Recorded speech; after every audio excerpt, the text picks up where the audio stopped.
Përshëndetje. Nuk është se do themi ndonjë gjë nga ato që nuk I dini.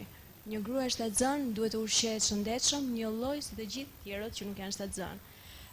Natyrisht, kujdesi është më tepër I të afërmve, ata që janë të prekupuar për të bërë Skënderbeun, do thoja.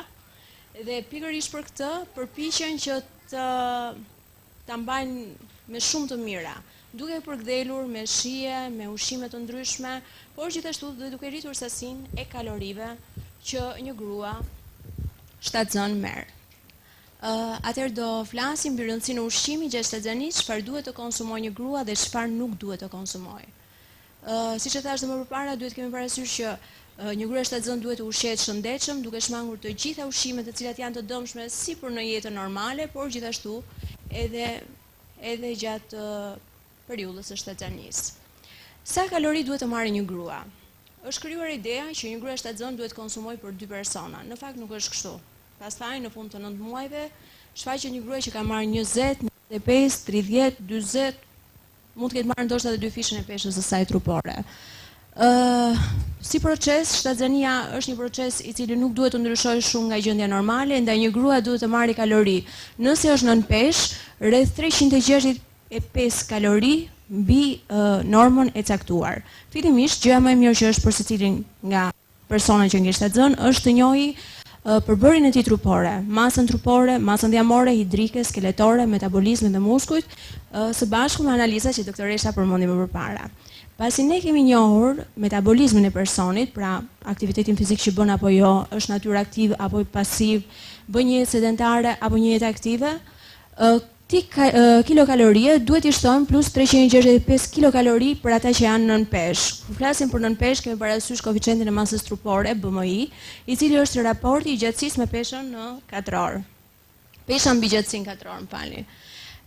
Dhe nëse ky koeficient është 9.18, personi është nën peshë. Në fakt, këto janë gjëra ndoshta jo shumë praktike, një pasqyrë përpara, çdo kush arrin ta kuptojë nëse është nën peshë, mbi peshë apo në normë. Qoftë edhe nëse ka 1 kilogram më tepër. Kështu që personat nën peshë duhet marrin pak më shumë kalori. Persona normale rreth 300 kalori më tepër, mbi peshë rreth 200 kalori dhe obezët 200 kalori. Ndërsa në rastet e regjimit në shtrat, nën peshët 365 përsëri, normale 200, mbi peshët dhe obezët nuk duhet marrin më shumë se 100 kalori. Pra shikoni çfarë I japi më tepër mundësi, ndoshta një kokër frut apo një copë djathë të vogël më tepër. Kaq që është, nuk është më shumë. Kështu që nuk duhet të mendoni që duhet të ushqehemi sa për 2-3 persona. Shtimi në peshë konsiston në peshën e embrionit që është 3.5 kg mesatarisht, mund të ketë fëmijë që lindin 4 kg, mund të kenë fëmijë që lindin 2 kg, dhe shikojmë që një nënë që ka marrë 40 kg në shtatzani ka bërë një fëmijë 2 kg nga një herë. Placenta është 0.5 kg, uji amniotik është 1 kg, mitra 0.5 kg, shtimi I sasisë së gjakut 1.5 kg, lëngjet jashtëqelizore 2 kg, masë dhjamore rreth 2 kg dhe peshën e gjoksit rreth 1 kg. Në 3 muajorën e parë rekomandohet të kemi një shtim peshe 1 deri 2 kg, në 3 muajorën e dytë dhe të tretë duhet të vazhdojmë të rritemi në mënyrë konstante. Nëse shikojmë një shtim të ulët në peshë, ose kjo shtim peshe është I ngadalë, duhet inkurajuar nëna që të marrë disa kilokalori më tepër, për të rritur ndoshta aftësinë që fëmia të rritet pak më tepër, dhe I këshilloj që të konsumojë dhe vakte të ndërmjetme, të cilat nuk do e bënin nënën të ndiheshe ose u rritur ose të shmangte ushqimi, por do e bënte më të vogël, më të shkurtër këtë kohën e marrjes së ushqimit të duhur. Mund ta kthesh? Duhet ju kujtojmë se shtimi I peshës është një element primar dhe shumë I rëndësishëm në verifikimin e një evoluimi korrekt të shtatzanisë. Nën pesha është konsideruar si predispozit për shumë defekte në ushqyerje dhe komplikacione të mundshme dhe të pakthyeshme për fëmijën. Pra një nënë nën peshë duhet mendojë për fëmijën. Dhe që të mendojë mirë për fëmijën, duhet që të fillojë të ushqehet vetë së pari. Por jo të ushqehet, njoh shumë nëna që ushqehen me çokoladata, ëmbëlsira, me byrek pafund, me ushqime të cilat janë vërtet të dëmshme, sidomos kur je në pritjet e një fëmie. Kur je në pritjet e një fëmie duhet jesh shumë e përgjegjshme fillimisht për atë që po rrit. Ne kur themi të shtojmë kalorit, nuk themi të shtojmë të ham një byrek më shumë, apo të ham një ushqim të procesuar, apo një fast food. Çdo gjë që duhet të marrë nëna, duhet jetë e kontrolluar dhe shumë e kujdesshme. Mbi një tjetër predispozit për diabetin e shtatzezanisë, i cili mund të bëhet kronik, por mund të jetë edhe mund të shfaqet dhe hipertension në muajt e fundit kritik. Gjë që sjell komplikacione të pakthyeshme tek fëmia që do të lindi. Një grua nën peshë duhet marrë më shumë kalori se sa normale për të rritur masën trupore normale të saj, derisa të arrijë në marzhet e normalitetit. E kundërta mund të ndodhë me një grua mbi peshë, e cila është e detyruar të konsumojë pak më pak, duke pasur parasysh normën dhe duke pasur parasysh që streset e saj diamore e ndihmojnë për të mos marrë peshë ajo vetë, por përkundrazi për t'ia dhënë të fëmijës. Shtimi i kalorive në dietë është mjaft i rëndësishëm kryesisht në muajin e dytë dhe në vazhdim. Dhe nëse nëna kërkon është në një pushim total, pra është në një gjendje jo të lëvizur, shtimi në peshë duhet të jetë më i vogël se norma. Këto janë koeficientet e masës trupore që përmenda më përpara, që duhet jetë për një person nën peshë duhet jetë 12.5 deri në 18 kg, pra diku 15.3 kg. Dhe për pesha normale, që është 19 deri 24.9, duhet të shtoj jo më shumë se 13.7 kg mesatarisht, pra 11.5 deri 16 kg. Nuk e di nëse ndonjëri ka ju ka marrë 20-30 gram më tepër. Dhe kur jemi mbi peshë, shtimi në peshë duhet jetë 7 deri 11.5 kg, diku mesatarisht 9.3 kg, por gjithashtu tek obezët duhet jetë më i vogël se 6 kg. Shtimi në peshë në mënyrë që mos të jetë i rrezikshëm për fëmijën. Gjithashtu, femrat e shkurtra si puna ime duhet i referohen normave afër minimumit, por gjithashtu femrat që presin të kenë një lindje binjakësh duhet shtojnë jo më shumë se 20-22 kg dhe femrat nën peshë që presin binjak duhet kenë një shtim peshe diku 0.8 kg në javë. Femrat me peshë normale që presin binjak 0.7 kg në javë. Ju do i mbani mend, por gjithsesi ju do i keni në portal të hedhura dhe gjithsesi mund të janë vlera të rëndësishme. Si duhet të ushqehet një nan?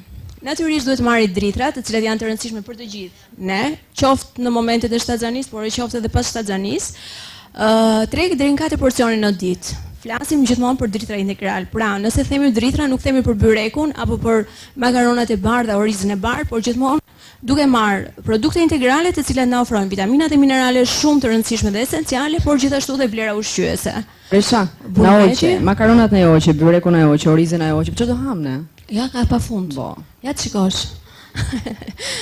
Bulmet diku 4 porcione. Kur flasim për bulmet, natyrisht janë me origjinë shtazore dhe duhet kemi parasysh që të jenë të hequra ndoshta sasia e yndyrës së tepër që mund të jetë tek qumshit e djatrat. Gjithashtu frutat dhe perimet. Deri dje ishte fliteshe për 5 porcione. Tani është rritur ky porcion dhe është bërë në 8 porcione. Pra 5 porcione duhet jenë perime, që duhet kemi karotën brenda, panxharin, mund kemi spinaqin, mund kemi një sër elementesh pafund. Të gjitha të stinës.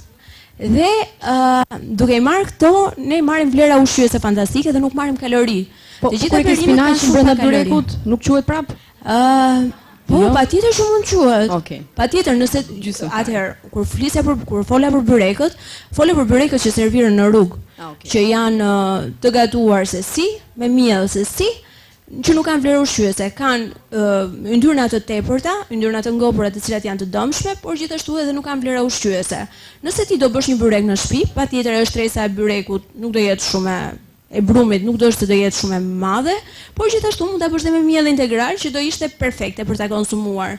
Po ti shtosh ato jeshildiqet që akoma për një nën shtatzën, spinaqin dhe njërin e tjetrën ti nuk mund ta konsumosh as në restorant dhe as në dyqanet e byrekëve, sepse nuk janë të lara, nuk janë të pastruara, toksikimet janë të tmerrshme, janë të predispozuara shumë për të toksikuar këto nëna, kështu që po ta bësh në shtëpi, ti do të jesh e mbrojtur 100%. Gjithashtu proteinat janë shumë të rëndësishme, ku merren nga mishi, peshku, por gjithashtu dhe nga bishtajore, të cilat janë shumë të rëndësishme për të konsumuar. Fasulet, thjerrzat, janë elemente shumë të mira, bizelet, bishtajat, mashurkat, janë elemente shumë të mira që do t'i ndihmonin nënat. Të lutem ma. Në periudhën e shtatzanisë vihet re shumë konstipacioni dhe kjo ndodh për shkak të mungesës së fibrave. Pra nënat konsumojnë shumë karbohidrate, të cilat nuk arrin ti lejojnë ato që të kenë një jashqitje të normale dhe të mirë, përveç edhe shtatzanise, e cila e komplikon disi. Ndaj duhet të marrin sa më shumë fibra bimore, si dritrat e plot, siç i thash më përpara, buka e zezë, orizi dhe makarotë integrale, por gjithashtu dhe frutat e gjalla janë përsëri shumë të mira, por dhe perimet e gjalla përsëri ofrojnë fibra shumë të mira. Kalciumi është një tjetër element, doktoresha e tha shumë mirë. Shumë herë vinë më pyesen dhe më thonë, sa kalcium duhet pi unë? Jam kaq vjeçë. Dhe i them unë, i ke bërë analiza ndonjëherë? E di se sa kalcium ke në trup? Sepse në asnjë lloj mënyre nuk mund të jepet për asnjë lloj minerali, asnjë lloj vitamine, nuk mund të jepet kështu me ide kot që okay, merr kaq vitamin, kaq mineral. Çdo gjë e marrë me tepri është e dëmshme. Secila nën pas analizave që bën me doktoreshën, do të ishte mirë se jo të bënte edhe një mineralogram për të parë ndoshta vitaminat, minerale që kanë në organizëm, sepse është shumë e rëndësishme. Një nënë e cila ka deficienca, qoftë vitaminës D, të vitaminave tjera, të antioksidantëve në trup, ka predispozita për sëmundje inflamative. Dhe pikërisht për këtë, është shumë e rëndësishme që një nënë të bëjë një analizë të këtyre vitaminave, të di deri ku është vlera këtyre vitaminave për të marrë pastaj shtesat në rekomandimin e mjekut, dietologut. Gjithsesi, kalciumin, doktoresha tha mos e merrni me kokra, por merreni nëpërmjet ushqimeve dhe ne e marrim pafund nëpërmjet ushqimeve, qoftë nga bulmetri, qoftë nga spinaqi dhe majdanozit, të cilat përsëri kanë vlera të shumta. Hekuri është një tjetër element shumë i rëndësishëm që duhet marr dhe kryesisht e gjejmë tek mishi i viçit, qengjit, thjerëzat, tek bishtajoret, të cilat janë shumë të mira, frutet e thata janë përsëri një element fantastik i hekurit, gjethet e panxharit. Natyrisht, që ne të përthithim mirë hekurin, nevojtet vitamina C, e cila bën një përthithje shumë të mirë më pas. Dhe vitaminën C e gjejmë tek mandarina, tek limoni, portokalli dhe kivi. Në këtë periudhë kush është azën ka fat, sepse e merr të pastër dhe e merr shqetë, e merr shumë mirë. Por gjithsesi edhe në verë ka elemente pafund të cilat japin këtë vitamin C. Acidi folik. Acidi folik është një tjetër element shumë i rëndësishëm dhe merret tek perimet jeshile, fasulet, mishi i viçit dhe qiqërat. Ajo është një vitamin, ka një rol fantastik në parandalimin e defekteve të tubit neural të fëmijës. Prandaj duhet marr vazhdimisht nga persona. Gjithashtu vitamina A është një tjetër element shumë i mirë, por kujdes, nuk duhet abuzuar me këtë vitamin, pasi tepritja e saj lidhet me keqpërmimet të fetusit. Për këtë arsye, duhet të evitoni mëlçit, pasi janë më shumë të pasura se ç'duhet me vitamin A, por natyrisht gjithmonë duke pasur referimet për sasinë e vitaminave që ndodhin në organizmin e çdo kujt, sepse ne të gjithë jemi unik. Asnjë nuk është një lloj, kështu që duke qenë trupat unik, edhe nevojat për ushqim dhe për çfarëdo gjëje janë unike. Atëherë, rekomandohet për një person normal, diku rreth 800 mikrogram vitamin A, që gjendet tek vaj peshkut, bulmeti, e verdha vezës, perimet jeshile, të kuqe dhe të verdha, frutet e kuqe dhe të verdha. Por gjithashtu thash edhe një herë, këto janë rekomandime për një person që ka në gjendje normale këto gjëra. Nuk mund të bëhet i dëgjua tani dhe okay, po marr këtë vitamin kaq sepse nuk shkon kështu. Vitamina B1 tiamina është 1.1 mg. Burimet janë buka integrale, fasulet e thata, bizelet, vezët, drithrat, integral, mishi i derit, panceta, qumshti, ekstrakt majaje. Vitamina B2, riboflavina. E gjejmë tek e verdha vezës, djathi, qumshti, drithrat integral, drithrat e pasuruar, perimet jeshile. B3 niacina. Pra siç e shikoni, B kompleksi është shumë i rëndësishëm për t'u marrë nga nënat shtatzana, gratë shtatzana. Dhe B12, acidi folik po kështu, vitamina C dhe vitamina D. Ne jemi një popull që në fakt kemi bërë plazh pafund, na duket sikur jemi ekspozuar shumë në diell, por tregohet, studimet kanë treguar që në Shqipëri ka një deficiencë të jashtëzakonshme dhe unë garantoj që këtu mund të kemi rreth 70-80% që janë deficient të vitaminës D. Dhe vitamina D, nëse deri dje vitamina C ishte mburoja, ishte çadra e organizmit ton, sistemi ton imunitar, ju them me plot bindje që vitamina D është sot baza për një themel dhe një jetë të shëndetshme. Aq më tepër tek fëmia që është shumë e rëndësishme për t'u marrë. Çfarë nuk duhet konsumojmë, e dim të gjithë. alkoolin, kafeinën, sheqerin, qumshtin, duhanin, ka nëna që thonë që mund të pi një gotë verë. Është shumë përgjegjësi për të qenë shtatzan. Është bërë një dhuratë shumë e madhe një nënë të ngeli shtatzan dhe të ketë një fëmijë. Ato që e kanë provuar çdo thotë jesh nën është ndjesia më e jashtëzakonshme në botë që mund ndodhi. Nuk ka asnjë lloj pasurie më të madhe se të qenurit nën. Dhe nuk e kuptoj, domethënë se si mund të ketë njerëz të papërgjegjshëm që në këtë periudhë të jenë të papërgjegjshëm jo vetëm për shëndetin e tyre, por dhe për shëndetin e një fuqie e cila është e pafajshme dhe nuk ka faj pse ndodhet rastësisht në barkun e asaj gruaje. Kështu që ndërgjegjësimi në këta persona, ju nëse shikoni një grua shtatzan e cila është e prirur për të pirë alkool, për të pirë duhan, për të shtyrë drejt veseve të këqija, ju lutem, reagoni ju të paktën për të parandaluar, sepse do jetë fatale për këtë nënë në të ardhmen për fëmijën e tij. E saj. Pra jo alkooli, jo kafein, se ka dhe nga ato që janë shtatzënë dhe pinë 3-4 kafe në ditë. Në mos kafe, pi energjike, Red Bullra, B52, 57, Coca-Cola gjithashtu. Të gjitha këto që janë ekstremisht të dëmshme për një person normal, se mund të jetë shumë të mirë shëndetësore një person, nëse do jeti i varur nga këto pije, patjetër që do ketë dëme të jashtëzakonshme në organizëm. Unë të doja shumë kohë në fakt, kam hequr dorë nga emisioni Hipokrati, vetëm se më ka lënë shumë pak kohë për të folur, për të trajtuar një temë dhe jam përpjekur dua kohë, domethënë kur flas. Jo, vetëm një sekond. Atëherë, në rastin e diares, konsumoni krekëra, drithra ose bukë të thekur. Hani nga pak dhe shpesh dhe evitoni ushqimet e yndyrshme dhe të skuqura. Në rastin e konstipacionit merrni fibra, pra konsumoni sa më shumë fruta dhe zerzavate dhe drithrat integrale dhe gjithashtu konsumoni 30 ml ujë për peshë trupore.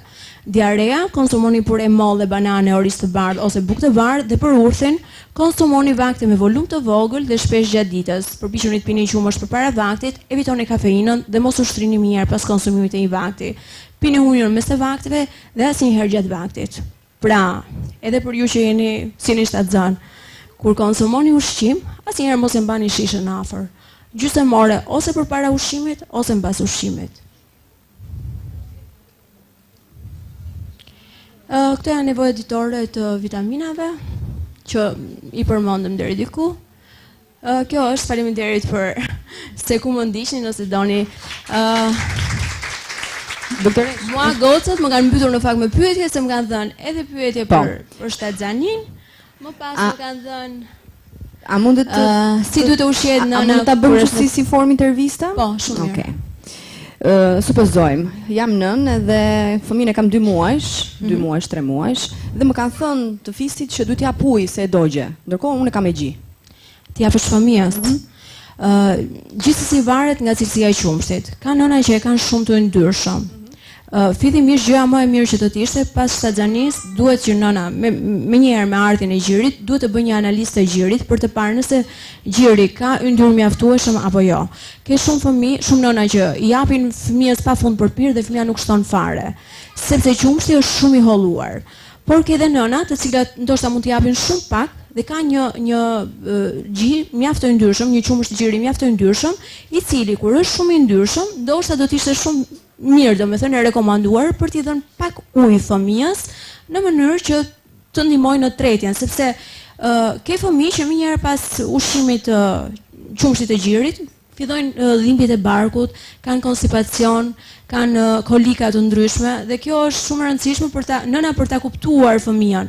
Natyrisht në këtë periudhë nuk mund t'i japë asnjë lloj ushqimi tjetër. Kështu që vetëm mënyrë që ndoshta mund ta qetësojmë, mund të jetë ndoshta edhe sasia e ujit. Duke pasur parasysh që pjesa më e madhe e trupit të fëmijës është pelte ujë. Kështu që e ndihmon një çik ndoshta për të mos pasur më tepër kapslikun apo problemet me barkun. Por si muaj më i këshillueshëm për të nisur ushqimin, prezantimin me ushqimin? Atëherë fillimisht qumshi i gjirit është baza dhe gjëja më e mirë që nëna natyrë i ka dhënë një nëne për të ndihmuar fëmijën e saj. Ky qumësht ka një vlerë të jashtëzakonshme deri në 6 muaj. Pas 6 muajshme nuk mund të themi që nuk ka vlerë, por nuk është ajo vlera që ka pasur në fillim. Dhe natyrisht fëmia ka nevojë për rritje dhe nuk mund të mjaftohet me qumshin e gjirit të nënës. Ka nëna që thonë e ka 2 vjeç fëmijën dhe thotë unë si kam shtuar asnjë gjë, kam dhënë vetëm qumsh gjiri. Dhe është krejtësisht e gabuar, sepse nuk ka më ato vlera ushqyese që fëmia i vogël foshqe kishte nevojë. Në moshën 4 deri në 5 muajsh fëmia ka nevojë, fillojnë paksa, por çfarë ndodh? Menjëherë ne prezantohemi sepse duam që fëmijën ta ushqejmë dhe gabimisht jemi ushqyer vet. Kemi marrë ca kilograme të tepërta, kemi bërë gabime pafund vet dhe vazhdojmë të bëjmë gabime dhe fëmijëve. Duam t'i rrisim menjëherë, t'i bëjmë të shtojnë menjëherë dhe fillojmë të shtojmë me ushqim. Dhe nuk i shtojmë pak, por ai është një fëmijë që është mësuar, ka qëndruar 9 muaj në barkun e nënës dhe është ushqyer me ushqimin e nënës. Dhe më pas ushqet me ushqimin e gjirit. Dhe pas 4 muajsh, 5 muajsh që ti ke ushqyer me qumësh gjiri, ti vendos t'i japësh një ushqim tjetër ndryshe nga ajo çfarë është mësuar. Dhe çfarë ndodh? Intoleranca dhe alergji ushqimore të menjëhershme që mund të jenë mbantje dhe fatale ndoshta nganjëherë. Sepse ti po e mëson fëmijën, organizmi i fëmijës, sistemi i tretës i fëmijës nuk është i mësuar me këtë gjë. Është diçka e re. Siç mund të jetë edhe për ne. Një ushqim i ri tek ne mund ta pranojmë, mund ta tolerojmë ose jo. Por ne nuk mund të bëjmë këtë gabim me një foshnjë i cili nuk ka gojë të thotë që unë nuk e toleroj sepse po më dhëm barku, sepse kam një shqetësim. Kështu që duhet të jetë shumë të kujdesshëm. Molla është një element i cili mund të fillohet në momentet e para, qoftë me lëngu i mollës, por shumë pak, sasitë janë shumë të vogla. Dhe në moshën 5-6 muajsh, ti duhet fillosh t'i japësh pothuajse të gjitha shijet në suprat e perimeve, pothuajse të gjitha shijet, por duhet filluar në një kohë shumë të avazhtë dhe shumë të kujdesshme, në sasira dhe porcione ekstremisht të vogla. Për të parë se çfarë ndodh me fëmijën. Mund të ketë një reakcion alergjik të menjëhershëm dhe ti duhet ta kuptosh se cili ishte ushqimi apo produkti që ti i fute. Ne jemi të mëdhenj dhe kemi intolerancë ushqimore dhe alergji ushqimore nga ushqime të cilat janë shumë të shëndetshme dhe ndodh çuditërisht. Unë kam pasur rastin e një vajze, po kaloj nga kjo gjë, ja, që ishte shumë e kujdesshme në ushqim dhe në momentin që më prezantohem thotë Anila thotë kam ngecur në peshë dhe nuk e di pse më ndodh kjo gjë. Dhe çfarë bënte goca? Pinte mëngjes për mëngjes kivi me ananas. Doktoresha mund ta konfirmoj që është shumë e mirë faktikisht sepse kivi është diuretik shumë i mirë, por dhe ananasi ka bromelinën e cila është shumë e mirë dhe për dobësimin do ishte e mrekullueshme. Ajo në testin e intolerancës ushqimore e kishte në ekstrem, sepse e kishte helmuar veten duke konsumuar nga 2-3 kilograma ananase dhe kivi çdo ditë. Duke referuar fëmijëve tani. Pra, ne nëse fillojmë nga një çik, duke filluar një herë me një produkt tjetër, ne arrim ta kuptojmë pastaj cila mund të jetë gjëja që mund t'i bëjë keq fëmijës, cila mund të jetë gjëja që ai e vjedh në momentin që e konsumon, sepse janë dhe instinktet e fëmijës që në momentin kur nuk e toleron ose nuk e pëlqen fëmia, mund ta vjedhë atë ushqim. Kështu që nëna duhet të jetë shumë e kujdesshme për të kuptuar se çfarë fëmijës nuk i pëlqen apo jo. Kemi parasysh është një foshnjë që nuk di të flas, nuk di të reagojë dhe të vetma shenja që janë ose të qarat nga dhimbjet e barkut ose e vjedha. Kështu që vetëm këto dy mundësi janë për treguar nëse mund ta toleroj këtë ushqim apo jo. Mirë, pyetjen tjetër do ta drejtoj këtej nga salla. S'po e marr unë ekskluzivitetin. Ndonjë nga nënat që janë shtatzan apo baballar?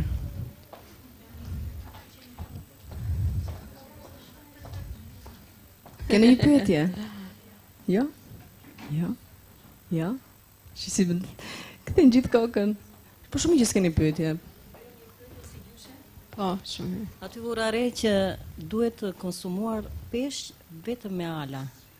Atëherë, peshku të ketë hala. Jo, nuk është peshk vetëm me hala, ishte peshk me hala për kalciumin. Atëherë, sardelet për shembull janë të shkëlqyera për të marrë sasi të konsiderueshme të kalciumit, sepse jo shumë kollaj gjenden në ushqime. Për shembull, ne themi që bulmetrat kanë shumë kalcium, por a dini se si prodhohen? A jeni të sigurt që vërtet ajo sasi e kalciumit që unë mund t'ju them që në 100 gram ka kaq kalcium është eksaktësisht në këtë gjë? Ndërsa për shembull sardelet janë një burim i shkëlqyer. Ato kanë hala, madje këshillohet që të konsumohen së bashku me halat për të marrë sasinë e kalciumit që i duhet një nënë shtatzan. Edhe për ty që je në moshën. Po, për mërkurin, po. Atëherë, teprimi me sasinë e peshkut mund të sjellë toksikim nga mërkuri, sepse dim që peshku përmban një sasi të lartë mërkuri, kështu që nuk duhet jemi të fiksuar që ne po ham ushqim të shëndetshëm që është peshku, por mund ta hash çdo ditë, nuk mundesh. 2 porcione në javë do të ishin mjaftueshëm për të marrë sasinë e duhur të acideve yndyrore, por gjithashtu edhe të mërkurit për ta pasur. Ushqimet krudo, nuk e di nëse ke një nebs diçka, e di që janë ekstremisht të ndaluara. Nuk po më thua, domethënë po e diskutoj, po e mendoj pyetjen që ma ke bërë për gratë shtatzania apo gratë në gjithëdhënie, edhe jo për personat gjatë shtatezanise. Okay. Nëse ke nebs, domethënë të hash një salmon krudo ose një vetëm pak. Krudot janë burim toksikimi. Salmonella është një ndër shfaqjet e dukshme ndoshta të konsumimit të produkteve krudo. Kam dëgjuar shumë shpesh nëna të cilat janë të çmendur dhe shkojnë në dyqanet në restorantet e peshkut për të konsumuar krudo. Unë personalisht nuk do këshilloja as për mishin, mishi duhet jetë i gatuar goxha mirë në periudhën e shtatzanisë, peshku duhet jetë goxha mirë i gatuar, gjithashtu dhe veza duhet jetë e gatuar shumë mirë. Pra nuk duhet jetë surbull, por duhet jetë e zier mirë, sepse vetëm në këtë mënyrë të paktën mundohemi të shmangim ndoshta toksikimin me salmonellën. Pritë pak. Pak janë. Shtatzan. Mirë, doktoresha, ju falenderoj. Faleminderit doktoresh. Dhe thot doktoresh Kozeta që ti je shtatzan nuk është një gjë e madhe. Po shi sa punë kemi, do të masim ushqime, të bëjmë shumë gjëra. Kalojmë tani tek vetëm mos harro që shumë kohë përpara, nënat s'kishin bukë për të ngrënë. Edhe i hanin të gjitha, edhe byrekun, edhe ato gjëra që thashë mos i hani, kështu që ju keni të drejtë të gjithë. Po, ja, kështu është kur bën njëri pastaj nxiten të tjerët. Po si ta kalojmë kështu? Kalojmë pak.